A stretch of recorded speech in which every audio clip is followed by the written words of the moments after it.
When a man found this nest of puppies in his barn, he thought taking them to a local vet would be the best idea. However, things quickly became very confusing when the vet took a closer look at them. With a serious expression, the vet turned to him and said, "These are not dogs."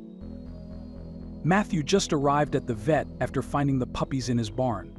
He was greeted warmly by the vet and staff, who seemed genuinely interested at first.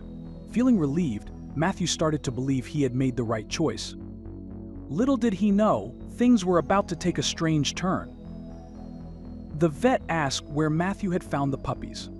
Matthew explained that he had just put away his tools when he heard squeaking noises. Curious, he followed the sounds and discovered a nest of 4 big puppies hidden in the barn. The vet nodded, but something in his eyes hinted at concern. Matthew wasn't sure what to do since there was no mother in sight.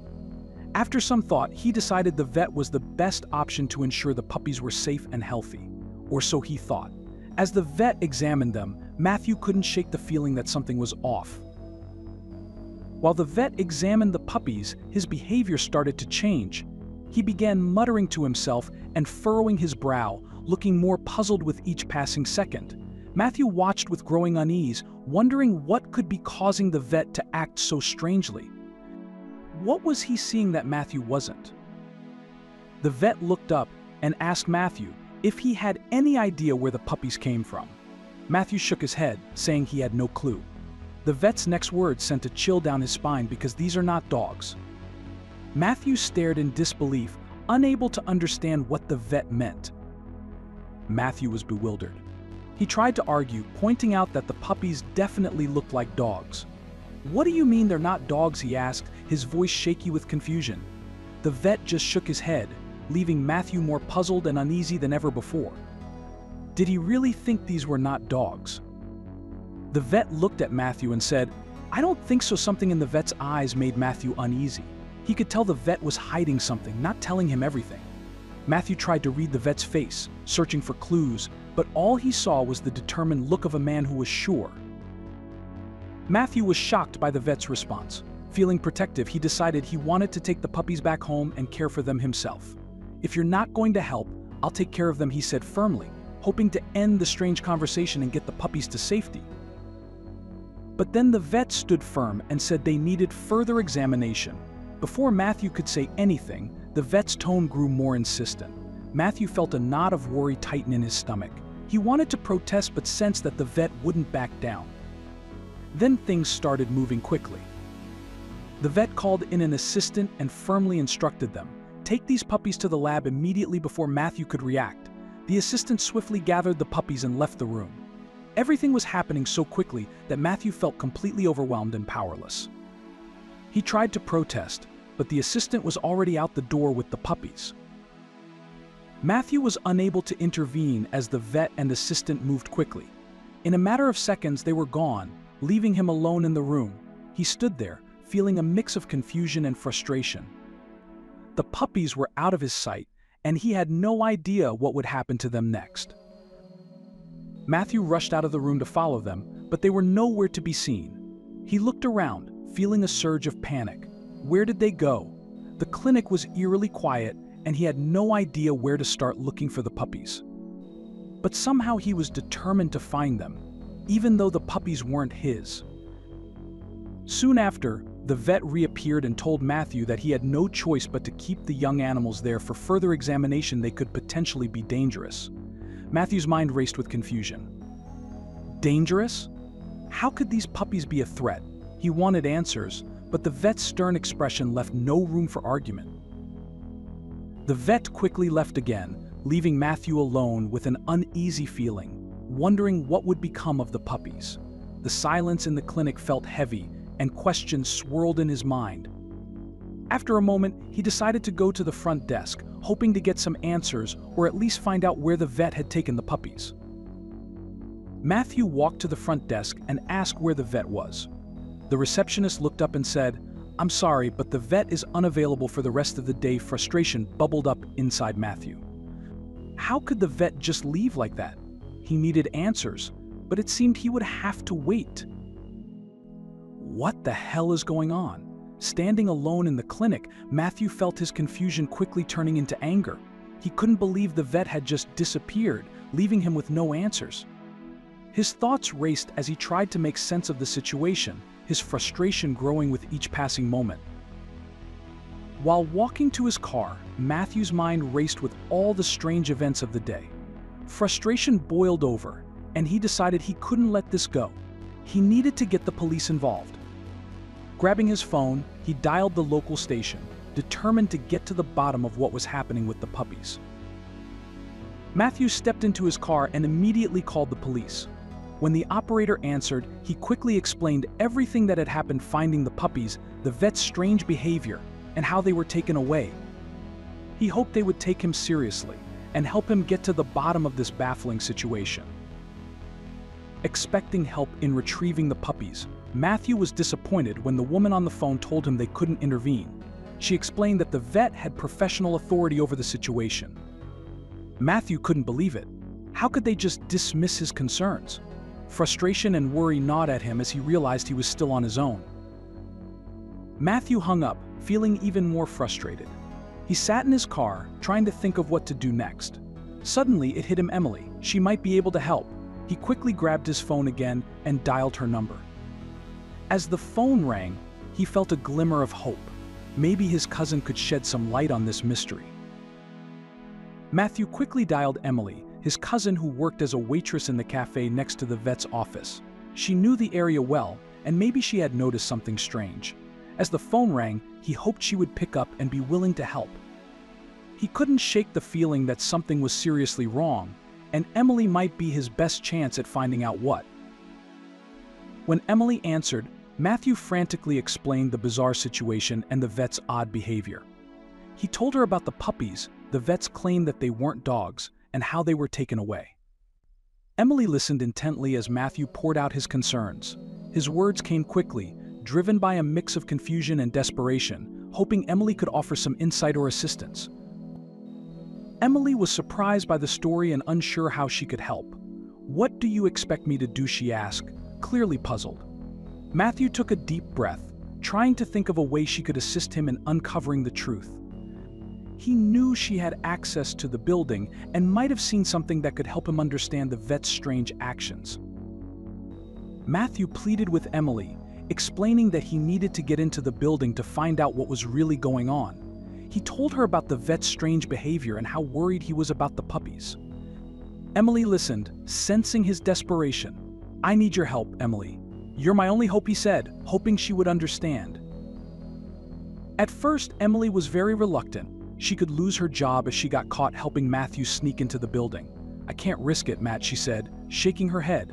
But seeing the determination in his eyes and knowing how much this meant to him, she eventually gave in. She remembered that their back doors were within the same fence. "All right, but we have to be quick and careful," she warned. That evening, Emily met Matthew outside the cafe. The sun was setting, casting long shadows that helped them stay hidden. She led him through a side gate into the shared backyard, pointing out the vet's back door. "This is as far as I can go," she whispered. Matthew nodded, grateful for her help. He watched her slip back inside the cafe before turning his attention to the vet's back door. Emily quickly went back inside while Matthew examined the vet's back door. He tried the handle, but it was locked tight. There was no way in from outside. Frustration surged through him again. He needed to find another way in. As he looked around for other options, he felt the tension of the situation weighing heavily on him. Suddenly, he heard the door click. Someone was coming outside. Matthew's heart pounded as he quickly ducked behind a nearby dumpster, holding his breath. He peered out cautiously, seeing the assistant from earlier stepping out with a trash bag. The assistant tossed it into the dumpster and went back inside, leaving the door slightly ajar. This was Matthew's chance. Matthew saw the assistant from earlier today coming out to throw garbage bags into the dumpster he was hiding behind. He held his breath, hoping he wouldn't be spotted. The assistant seemed preoccupied, quickly tossing the bags into the dumpster. Matthew's mind raced with what he would do next as he waited for the right moment. When the assistant went back inside, Matthew seized the opportunity. He quickly ran for the door, making sure it didn't close completely. Slipping inside, he felt a surge of adrenaline. This was his chance to find out what was really happening. He carefully closed the door behind him, ensuring it remained slightly ajar for a quick escape. Inside, Matthew's heart started racing. He had never done anything like this before. The hallway was dimly lit and eerily quiet. He had no idea where to go or what he might encounter. His thoughts were a whirlwind of worry and determination. He needed to find the puppies and get them out of here safely.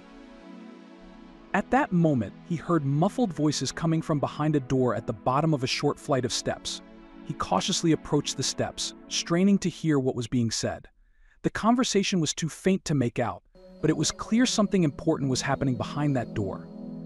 He decided to wait until the voices stopped. Once the voices died down, Matthew softly opened the door to take a look inside. He peered into the dimly lit room, hoping to find the puppies. The space was filled with empty cages and crates, giving it an ominous feel. Matthew's heart sank slightly. This wasn't what he was looking for, but he knew he had to keep searching. The room was dark, but as Matthew's eyes adjusted to the dim light, he noticed it was filled with empty cages and crates.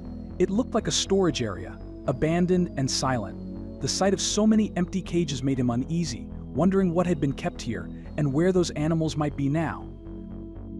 Then something strange happened. He heard the voices again, but they weren't voices at all, they were animal sounds. Barking, meowing, chirping, and other noises filled the air. The realization sent a chill down his spine. There were many animals nearby, and he needed to find them quickly. He quickly moved to the adjacent room and found himself in a large space, filled to the brim with cages and crates. Unlike the previous room, this one was bustling with activity. The sight was overwhelming. Everywhere he looked, there were animals in various cages, creating a cacophony of sounds that echoed off the walls. This time, the cages were not empty. There were dogs, cats, lizards, rabbits, birds, all kinds of pets you could think of. The room was like an illicit zoo. Matthew's heart ached for the animals, all of them looking distressed and in need of care. He felt a renewed sense of urgency to find the puppies. What's going on at this place? Matthew wondered as he walked over to a cage with kittens in it. He noticed a note attached to it. He leaned in to read it and saw it listed prices and reservations. $450 per kitten, reserved. The realization hit him hard. This was an illegal animal trade operation.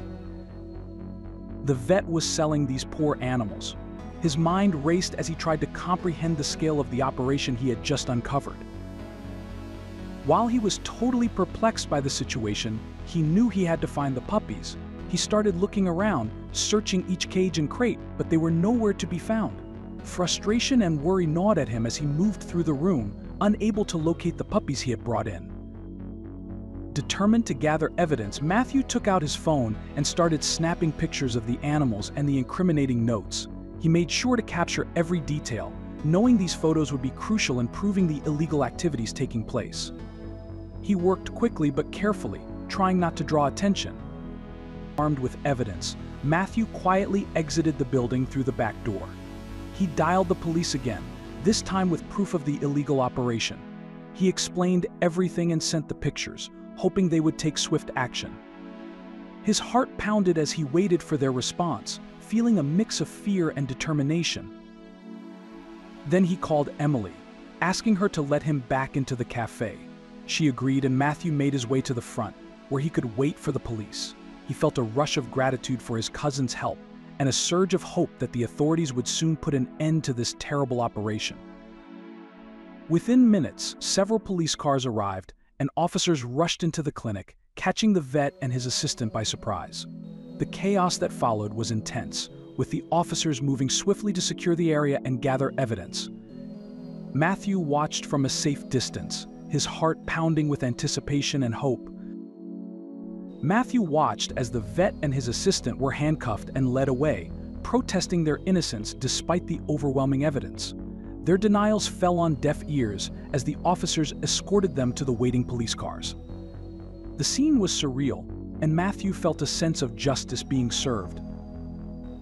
After the raid, an officer approached Matthew, holding the puppies. They had been found in a van in front of the building, ready for transport. The sight of the puppies safe and sound brought tears to Matthew's eyes. He couldn't believe they were finally out of danger. Overwhelmed with relief, Matthew took the puppies in his arms, thanking the officers for their swift action. The puppies wagged their tails and snuggled into him, oblivious to the drama that had unfolded. Matthew felt a wave of gratitude and joy, knowing they were safe at last. The illegal operation was dismantled, and the rescued animals were taken to safety by the authorities. The officers worked tirelessly to ensure each animal was properly cared for and found suitable homes. Matthew was relieved to see the animals being given a second chance at life. Matthew decided to care for the puppies himself. As they grew, they turned into big and lovely dogs full of life and affection. Each day with them was a reminder of the incredible journey they had been through together.